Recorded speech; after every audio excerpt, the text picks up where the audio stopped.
Par les temps qui courent, en pleine bourrasque, en pleine crise financière, donc économique, mais aussi sociale et culturelle, en cette fin d'année maussade et grosse de périls divers, comment s'étonner du succès de la rumeur selon laquelle d'anciens calendriers mayas auraient prévu la fin du monde pour le 21 décembre prochain. Nous allons voir tout à l'heure ce qu'on peut penser de cette prophétie et de quelques autres. Laissez-moi juste, pour détendre l'atmosphère, vous rappeler que depuis mon enfance, en ce qui me concerne, j'ai déjà entendu plusieurs gourous nous annoncer la fin du monde à 4 reprises pour 1980, 1992, 1999 et 2000. Or, pour le moment, nous sommes toujours là. La Terre continue de tourner. Comme le dit un de mes invités d'aujourd'hui, Jean-Noël Lafargue, le monde n'en finit pas de finir. Et de fait, si vous remontez, comme nous allons le faire, à la plus haute antiquité, vous allez voir que nos ancêtres ont toujours attendu, redouté, pour certains d'entre eux espéré le grand soir. Aujourd'hui, nous avons peur de la bombe atomique, des armes chimiques, de l'élévation de la température sur la planète et de la pollution, des conséquences de tout ça sur le climat, des manipulations génétiques, de la radicalisation religieuse, des révolutions dont cette radicalisation serait grosse. Certains croient que nous périrons par la faute d'un météorite, d'autres par celle des extraterrestres, d'autres encore par la perte de contrôle face aux ordinateurs.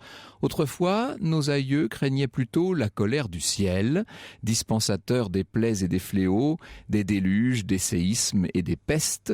Les Égyptiens redoutaient la nuit éternelle, les Gaulois, vous le savez, craignaient que le ciel ne leur tombât sur la tête, les Romains se méfiaient des foudres de Jupiter.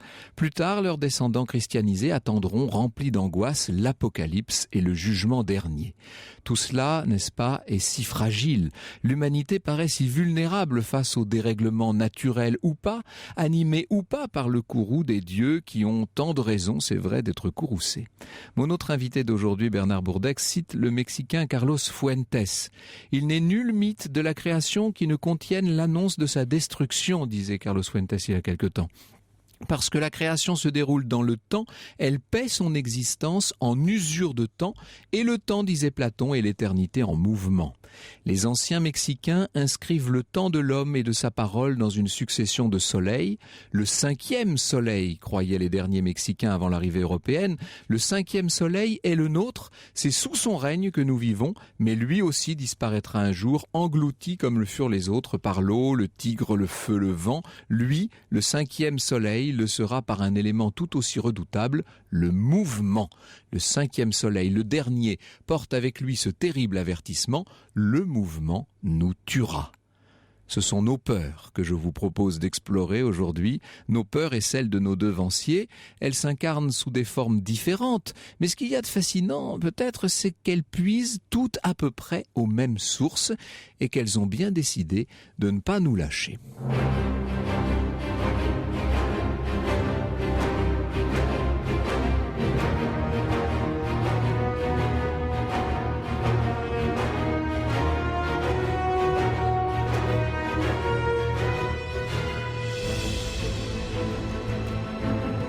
Un extrait sur Europe 1 de la bande originale du film de Roland Emmerich 2012. Je vous rappelle que nous nous intéressons aujourd'hui à la fin du monde. À tout de suite. L'histoire sur Europe 1, c'est avec Franck Ferrand. Avec Franck et vos invités sur Europe 1, Bernard Bourdex qui est essayiste et auteur notamment de 2012 et les fins du monde et le grand livre des conspirations chez Fedgen. Et avec nous Jean-Noël Lafargue qui est maître de conférences associé à l'Université Paris 8 et auteur du livre Les fins du monde de l'Antiquité à nos jours chez François Bourin, éditeur. Bonjour à tous les deux. Vous nous gratifiez de véritables catalogues de toutes les peurs de l'humanité à travers les âges. C'est assez extraordinaire. Alors j'ai parlé à l'instant de cette légende des 5 soleils, Bernard Bourdex. Il faut peut-être entrer un tout petit peu dans les détails et nous dire, puisqu'elle vient du Mexique et que c'est en ce moment ce qui intéresse tout le monde, de nous dire à quoi elle correspond cette légende. Bonjour Franck Ferrand. En fait, votre émission nous invite à faire une réflexion sur le temps. Et c'est vrai que les anciens Amérindiens, donc les Mayas étaient une civilisation précolombienne, eh bien, ils avaient un sens radical du temps. C'est-à-dire que le temps était finalement une arme de destruction massive.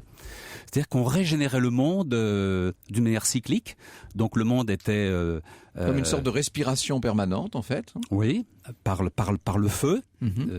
Ensuite, par l'eau, par le jaguar, qui était un animal naturellement mythique, doté de toutes les puissances et de tous les pouvoirs. Et donc, cette radicalité, eh bien, elle portait en elle la régénérescence qui était au cœur de ces civilisations. C'est-à-dire qu'il y avait ce besoin comment dire, avec la peur que le soleil se disparaisse et que la vie disparaisse.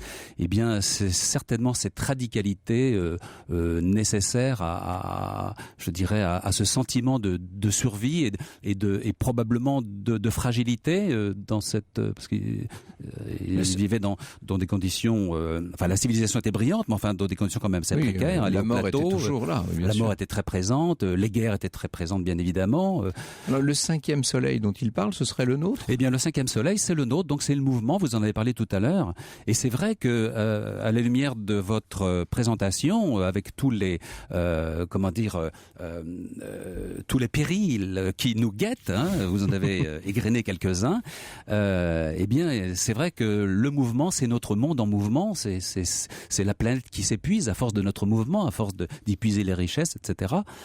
Et en fait, cette peur moderne, forcément qu'on parlera de peur plus ancienne, mais cette peur moderne, elle a été en quelque sorte quantifié par des gens extrêmement rationnels, c'est-à-dire les physiciens nucléaires, puisque l'horloge de l'Apocalypse, qui porte bien son nom, a été créée, c'est une horloge symbolique, elle figure à Chicago, dans une...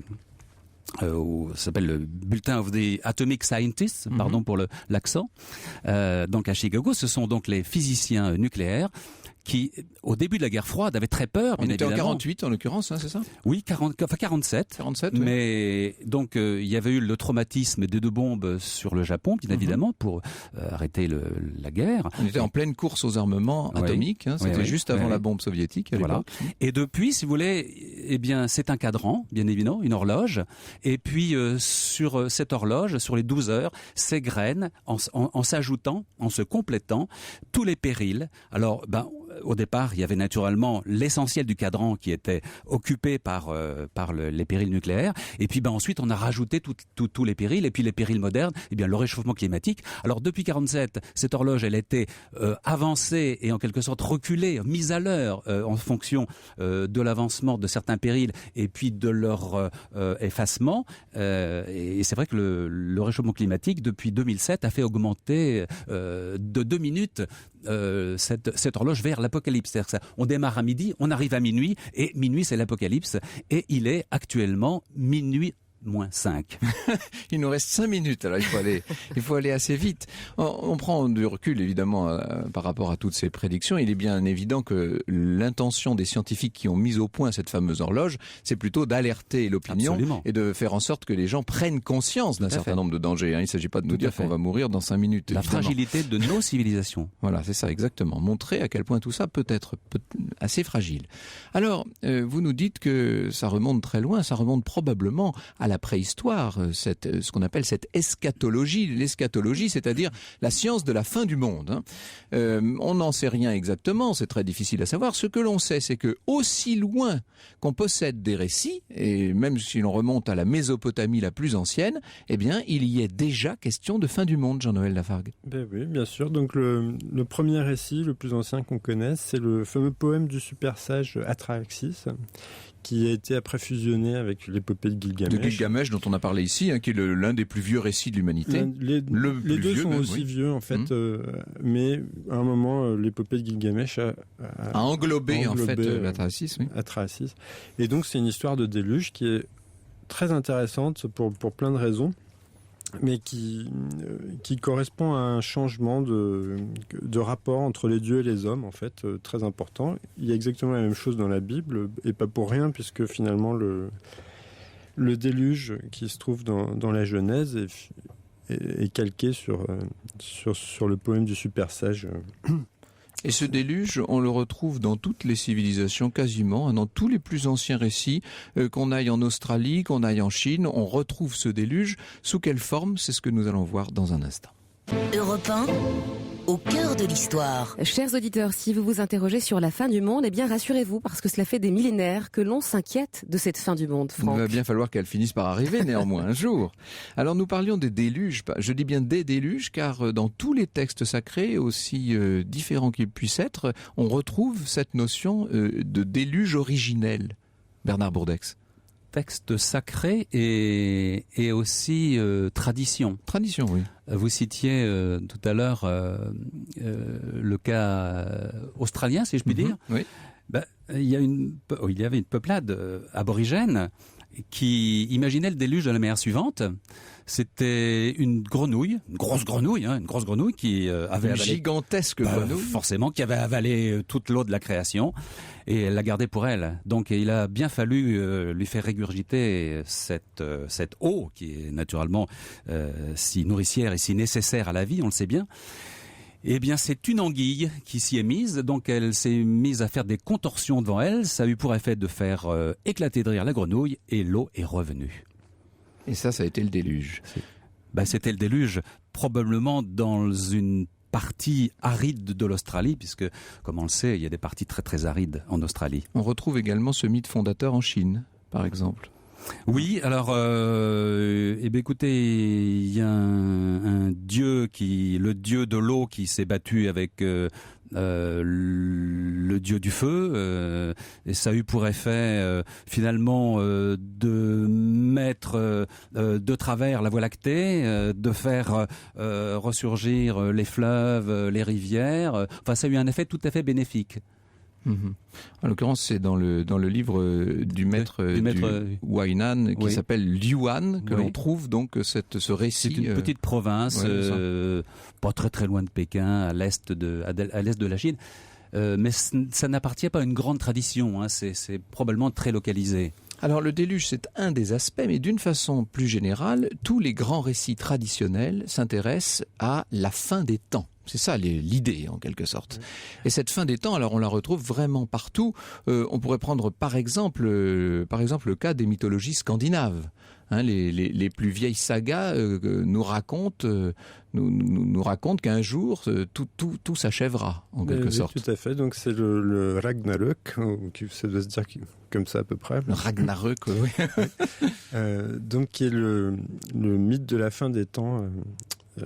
Chez les anciens vikings, qui est assez intéressant parce que ils se sont inspirés sans doute pour le raconter, même si le mythe est beaucoup plus vieux, de la fin des temps vue par Jean de Patmos, donc la fameuse Apocalypse. Donc il mélange un petit peu de très vieux mythes vikings et les sagas qui en parlent, mélange un petit peu de très anciens mythes vikings et puis l'Apocalypse de Jean. Alors l'Apocalypse de Jean, ça c'est le grand texte fondateur de l'eschatologie chrétienne, hein, c'est-à-dire que là on a vraiment une description très imagée, très détaillée de l'Apocalypse. Qui était ce Jean de Patmos? Il faut peut-être le dire, hein, du reste. Hein. On ne sait pas tout à fait en fait. On pense que ce n'est pas Jean l'apôtre, Jean l'évangéliste.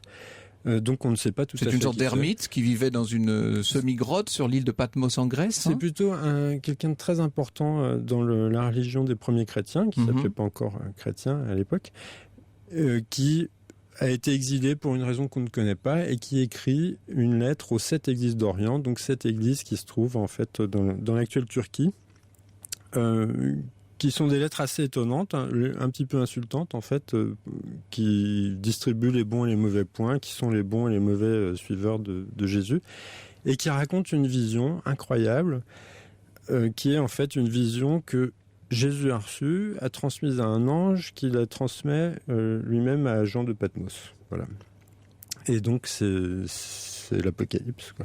Et cet Apocalypse est un texte à code, il faut le dire, un texte à clé, c'est-à-dire qu'on y trouve une importance très grande accordée aux nombres symboliques, et les nombres entre eux se combinent et finissent par créer de véritables suites numériques. C'est assez extraordinaire. On est dans un texte qui est comme une sorte de grand message codé, en quelque sorte. Alors, évidemment, si on le prend au pied de la lettre, ce texte plein d'images terribles, où l'on voit surgir la bête, où l'on voit surgir évidemment les cavaliers de l'Apocalypse. Ce texte a fait l'objet d'illustrations somptueuses. La plus célèbre, c'est évidemment la tenture de l'Apocalypse qui se trouve au château d'Angers, bien entendu, qui avait été exposée pour la première fois pour le mariage de Yolande d'Anjou, d'ailleurs, à Avignon, et qui donc aujourd'hui est peut-être la plus importante en taille et la plus remarquable des représentations de cet Apocalypse. Quand on feuillette votre très bel album, Jean-Noël Lafargue, on se rend compte qu'en fait, cette fin des temps, cet Apocalypse, ce soir ultime, il a inspiré les artistes à toutes les époques et qu'il leur a il a en quelque sorte stimulé leur imagination. J'ai sous les yeux, par exemple, le Jugement dernier de Bosch, qui était à l'Alte Pinakothek de Munich, ou encore, bien entendu, l'extraordinaire Jugement dernier de Jordaens qui est au Louvre. Oui, ce sont des moments. Alors bien sûr, on pourrait penser à la chapelle Sixtine. On en parlera demain, ça tombe bien. On aurait pu faire 10 livres avec le même sujet. Bien sûr. Il y a eu d'illustrations finalement de l'Apocalypse qui sont très intéressantes. Alors l'Apocalypse, effectivement, c'est un texte codé, mais ce qui est intéressant, c'est qu'il est très brumeux. En réalité, on ne peut pas tellement savoir, et du coup, tellement savoir de quoi ça parle. Est-ce que ça parle du présent, de l'époque, du passé, enfin, dans quelles limites. Et du coup, tout au long des siècles, en fait, beaucoup de gens se sont servis de ce texte pour deviner le moment de la fin des temps, pour chercher des poux dans la tête de tel ou tel roi, et décider que, par exemple, François Ier était l'Antéchrist ou que c'était Charles Quint. Enfin, voilà. C'est assez intéressant. Bernard Bourdex, finalement, cette apocalypse, elle vient comme une sorte de conclusion de la Bible. C'est le retour de Jésus sur terre. C'est le jugement. C'est la parousie. C'est-à-dire, c'est la seconde apparition du Christ sur la terre, et donc elle est précédée effectivement de toutes sortes de prodiges, de cataclysmes, d'abominations, de morts, mais en même temps elle annonce un temps d'espérance. C'est ça qui est le paradoxe, c'est-à-dire que c'est à la fois le sens de la... C'est pour ça que je disais que certains l'espéraient, et on a vu ça dans toutes sortes de religions, bien entendu, et aujourd'hui encore dans certaines sectes, on attend ce jugement dernier. Oui, parce qu'elle annonce le règne de Dieu sur la terre. Et donc l'Apocalypse, on le sait, ça veut dire révélation. Donc c'est le temps à venir. C'est-à-dire que c'est pas un temps d'abomination, mais c'est vrai que c'est comme si l'humanité devait en passer par là. Là encore, comme dans les cycles dont vous parliez tout à l'heure, des 5 soleils de nos Mayas, c'est-à-dire qu'il y a à la fois un besoin de destruction et un besoin de régénération. C'est ça qui est extraordinaire. Et je crois que c'est ça qu'on trouve dans toutes les cultures. Alors c'est vrai que c'est un moment de vérité en même temps qu'on attend. Oui, bien sûr. Le déluge, eh bien, il part sûrement du corpus dont parlait Jean-Noël tout à l'heure, c'est-à-dire le monde sumérien, babylonien. Et puis, alors peut-être y avait-il eu un événement extraordinaire. Est-ce qu'il y avait eu des débordements du Tigre et de l'Euphrate? On ne sait pas.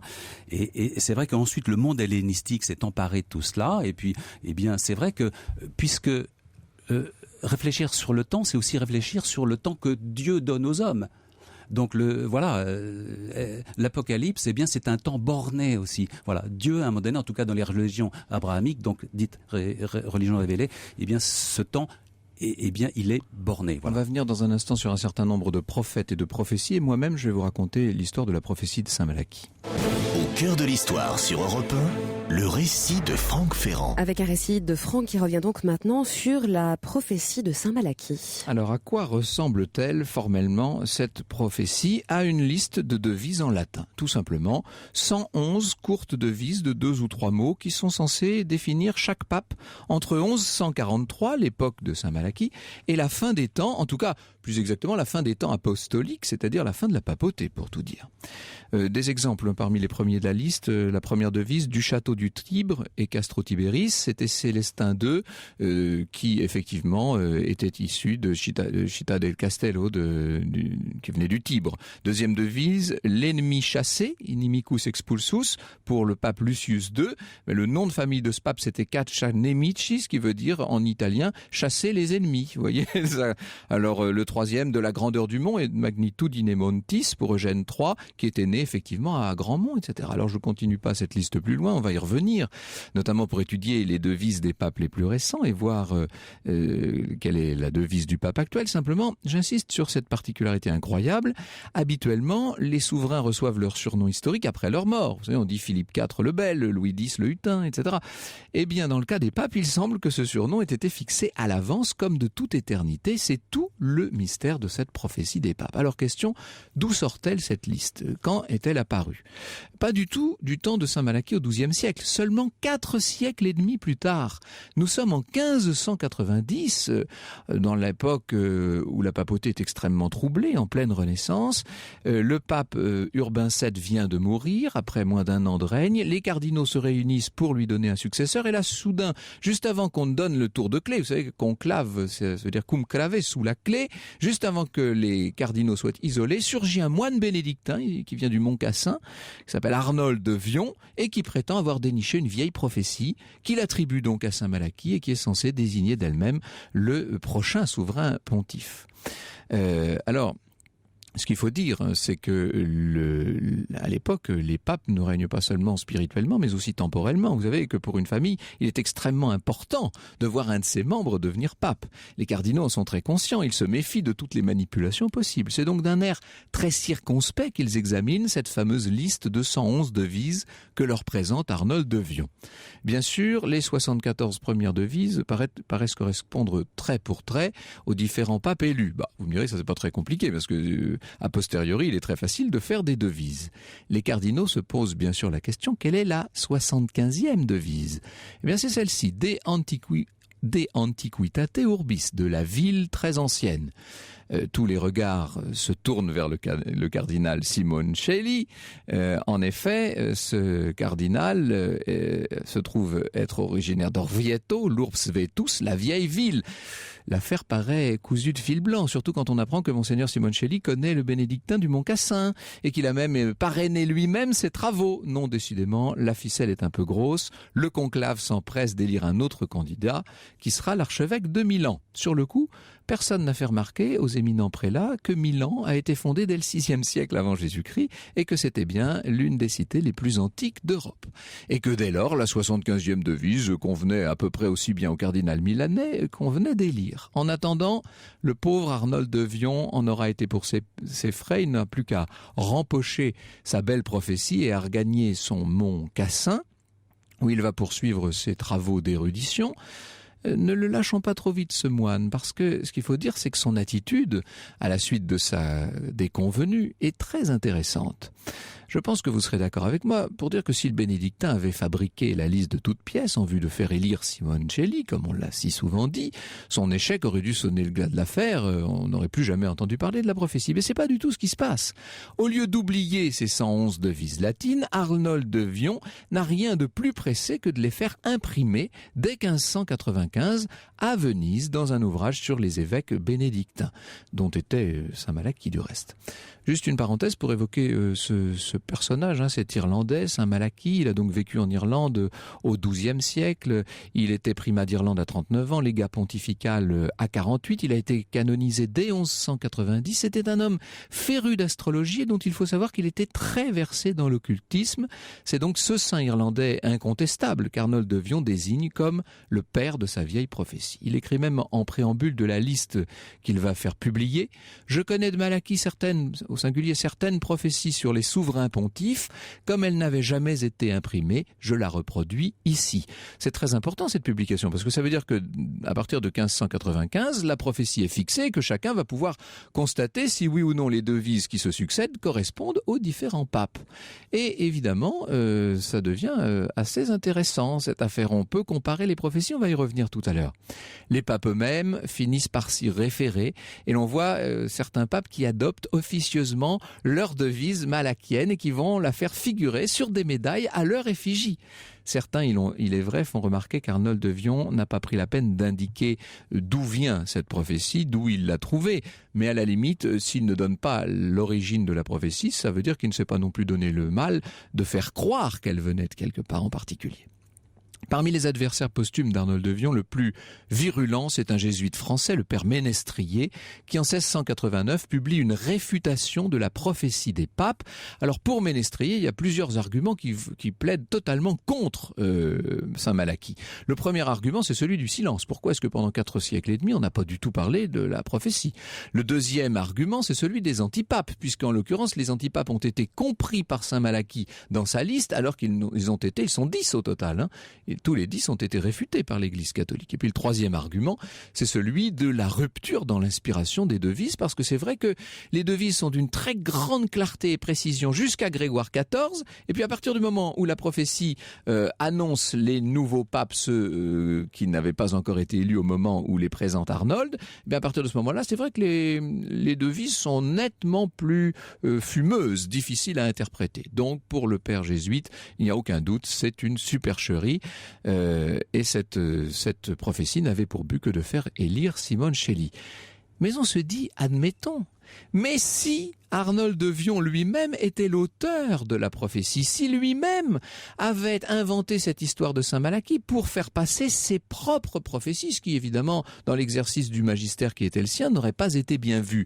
À ce moment-là, on peut dire que les 3 réfutations du père Ménestrier tombent d'elles-mêmes. Or, ce qui est amusant, c'est que si vous prenez après Ménestrier l'élection de 1691, la 88e devise, Rastrum in Porta, le râteau de la porte, ça convient parfaitement à Innocent XII, qui était de la famille Pignatelli del Rastello, ce qui veut dire le râteau. Quant à la porte, il faut savoir que le nom de la propriété du pape Innocent XII, c'était justement les portes de Naples. Pour l'élection de 1700, la devise numéro 89, les fleurs entourées, flores circumdati, ça convient très bien au pape Clément XI, qui est né à Urbino, la ville dont les armes sont une couronne de fleurs, etc., etc. Alors je ne vais pas revenir sur toutes les devises. Ce que j'ai simplement envie de vous dire, c'est que sur cette fameuse liste de 111 noms, l'actuel pape Benoît XVI occupe la 111e place.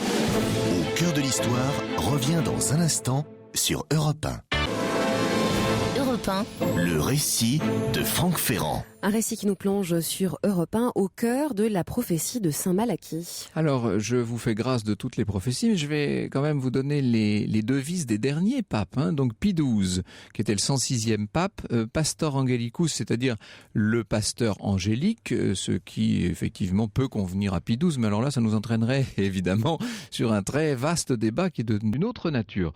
Jean XXIII, Pastor et Nauta, le pasteur et le notonnier, pour celui qui a lancé le Concile Vatican II, dont on célèbre en ce moment le 50e anniversaire, ça peut très bien aller.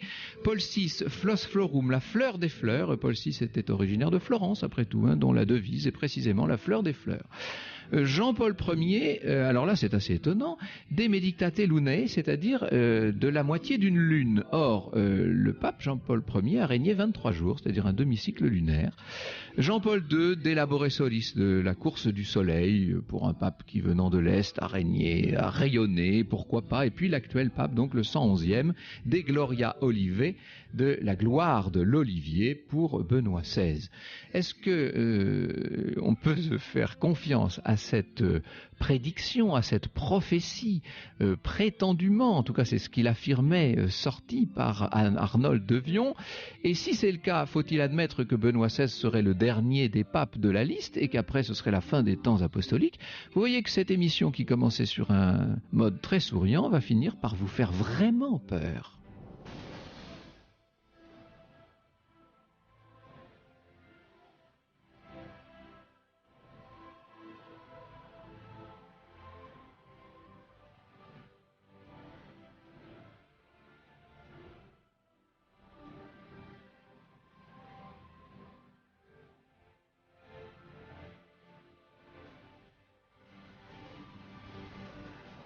Un extrait sur Europe 1 de la bande originale du film Catastrophe de Michael Bay avec Bruce Willis et Ben Affleck, c'est Armageddon.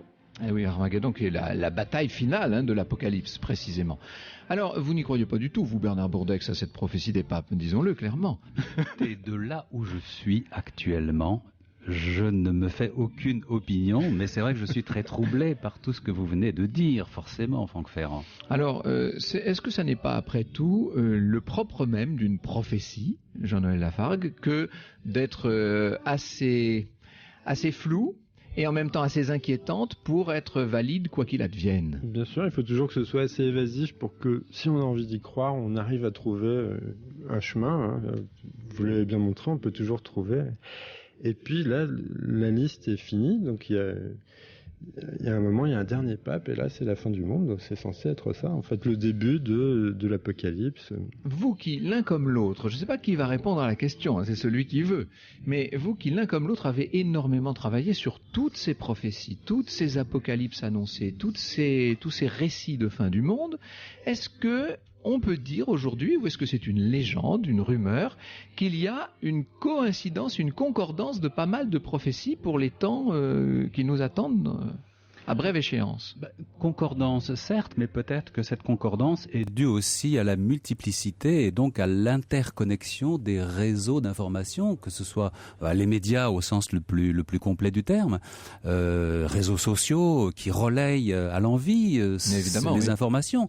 Donc ça a l'effet boule de neige. Et puis, eh bien, comme une boule de neige, on le sait bien, quand elle descend la pente, elle grossit.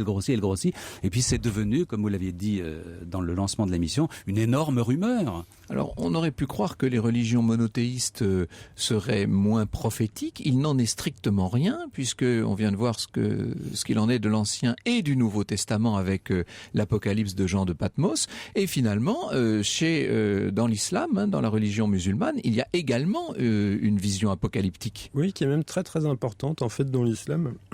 C'est ce que j'ai découvert en feuilletant votre livre, pour tout vous dire. Voilà, c'est la même que chez les chrétiens. C'est la même apocalypse, mais il y a quelques différences. Notamment, Jésus vient juste épauler un personnage qui s'appelle le Mahdi, qui est le personnage clé de la fin du monde. Dans l'islam, c'est intéressant, Jésus n'est pas mort sur la croix, il a été remplacé par un sosie à la dernière minute. Je trouvais cette anecdote amusante et intéressante. Et donc, chez les musulmans, j'en ai discuté avec des amis qui avaient une forte instruction religieuse. La fin du monde est quelque chose de plutôt joyeux, en fait, plutôt une source d'espoir, vraiment comme chez les premiers chrétiens. Alors que chez les catholiques actuels, on ne parle plus tellement de fin du monde. Et donc, c'est une source d'espoir et de réconfort. C'est le règne de Dieu qui va arriver, en fait. Alors, ce qui est très intéressant dans vos deux livres, au-delà de tous ces aperçus sur les différentes religions et sur ce que les civilisations du passé ont pu craindre, c'est que l'eschatologie, c'est-à-dire cette science de la fin du monde, n'a pas cessé avec les temps modernes, bien loin de là. Et le XXe siècle est peut-être de tous les siècles celui qui a le plus cru à la fin du monde. Peut-être que, d'ailleurs, nous allons voir que le 21e dépassera sur ce plan-là le 20e.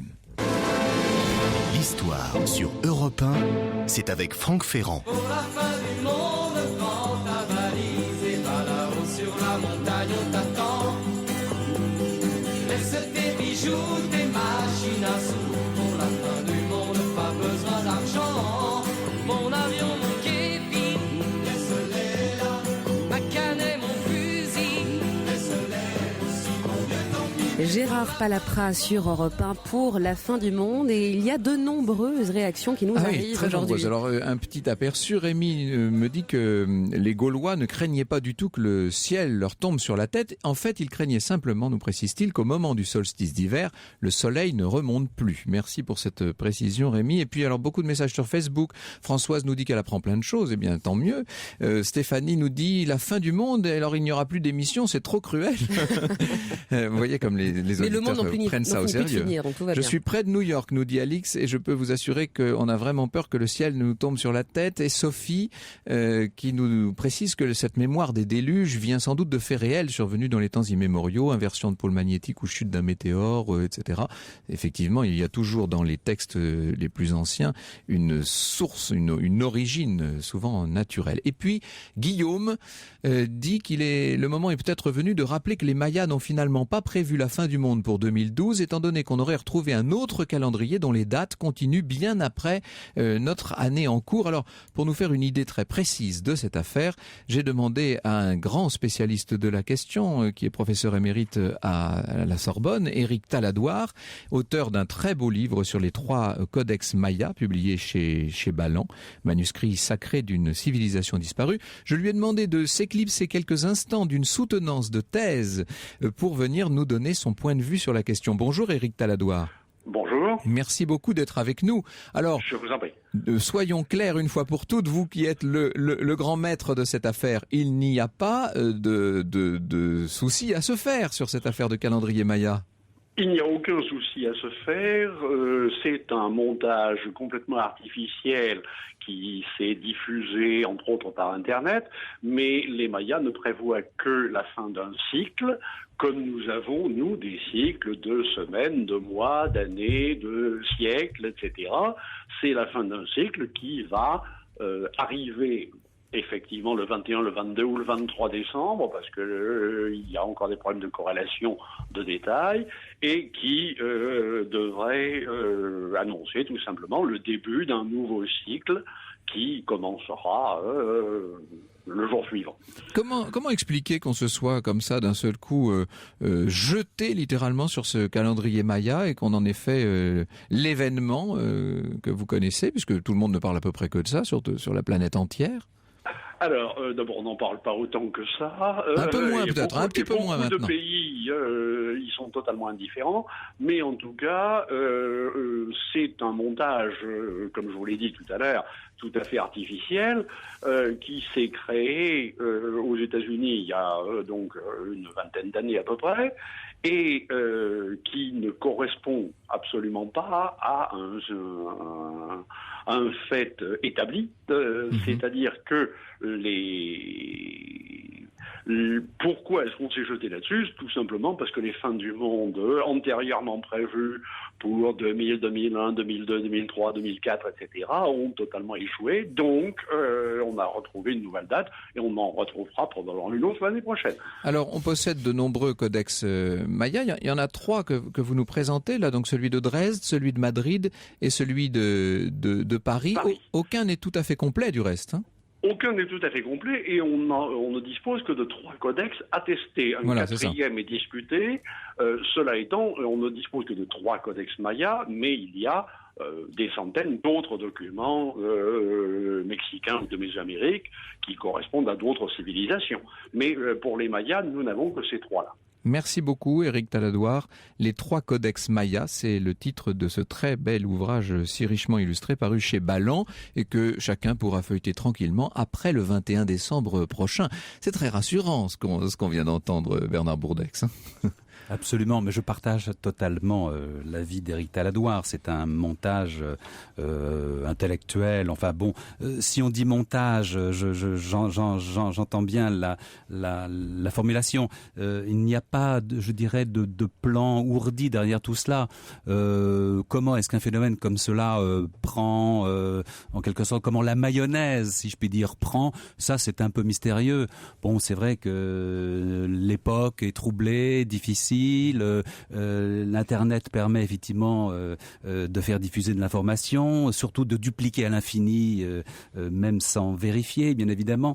Bon, c'est vrai que nous n'échappons pas, nous, civilisations donc modernes, à cette envie que le monde soit meilleur qu'il n'est, qu'il soit plus beau qu'il n'est. Donc on a tous envie en quelque sorte, de repartir à zéro. Dans le fond, ce qu'on souhaite, c'est forcément une destruction symbolique pour repartir sur toute nouvelle base. C'est d'ailleurs le sens du mouvement New Age dont est parti, en fait, alors, on va y venir justement dans un instant. Le phénomène. Je rappelle le titre de votre ouvrage, Bernard Bourdex, 2012 et les fins du monde. C'est vraiment pour tout savoir sur ce que l'on a constamment prédit comme apocalypse. C'est édité chez Fedgen. Merci beaucoup d'être venu.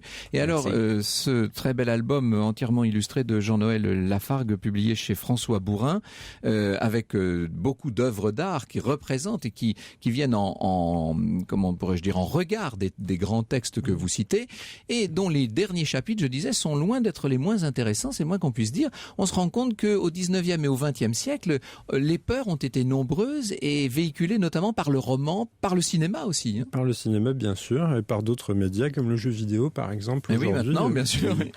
Qui marche bien. Alors, c'est vrai qu'il y avait la guerre froide, il y avait la peur de l'alien aussi, avec notamment l'affaire Roswell. Hein, tout à fait, qui est liée à la guerre froide, vraiment. Aussi, d'ailleurs, oui. Et puis, bien sûr, l'écologie récemment, et puis tout un tas de... Effectivement, on a aujourd'hui peut-être l'envie de, comme on casserait un château de sable pour pouvoir en refaire un autre, de voir le monde balayé. Je pense qu'il y a très peu de gens qui croient que la fin du monde est vraiment pour le 21 décembre 2012, mais tout le monde aime bien jouer avec l'idée de la fin comme ça. Eh bien, continuons à jouer, surtout lorsque c'est beau. Jean-Noël Lafargue, Les fins du monde de l'Antiquité à nos jours, c'est chez François Bourin. Merci beaucoup à tous les deux d'être venus.